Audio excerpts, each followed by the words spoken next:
Here's a question. What makes a person go from 10 years of fierce religious devotion to fierce hatred of religion, skipping the quiet middle ground of healthy doubt? 1. Minds built for certainty love extremes. The human brain is a pattern hunter. It tries to reduce the chaos of life into tidy rules. When someone leans heavily on rigid belief, whether religious or anti-religious, they're often seeking cognitive closure, a psychological state where ambiguity feels unbearable. If your mind kicks away shades of gray, both heaven and the void get squeezed into the same narrow pipe. 2. Emotional shocks rearrange worldview faster than logic ever could. A trauma, a betrayal, a crisis, these things can crack open the container that held someone's beliefs. When that container breaks, people often don't rebuild slowly. They jump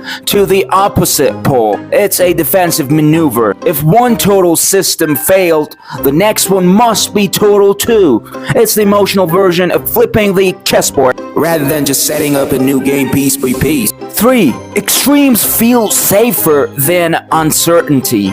Ambivalence isn't comfortable. It requires mental multitasking, holding conflicting ideas without panicking. That's a heavy cognitive load. Some people lean towards black and white thinking because their brains crave efficiency, not nuance. It doesn't necessarily mean low IQ. More often it reflects low tolerance for uncertainty.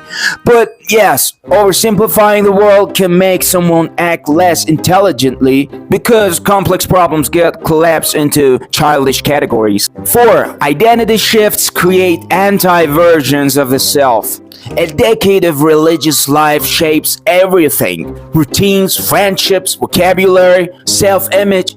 When someone leaves that identity, they sometimes feel the need to destroy every trace of the old version of themselves. Psychologists call this reaction formation, pushing away previous beliefs so aggressively that the person becomes the mirror image of what they once were. It's like burning a bridge and then insulting the ashes. 5. The missing middle is the real spiritual muscle. The middle ground, which is skepticism without bitterness, spirituality without fanaticism, requires emotional regulation, critical thinking, and comfort with paradox. People who flip often haven't practiced these muscles. They know how to obey or reject, not how to explore. True growth happens in the unglamorous train, Where certainty dissolves and curiosity replaces rage.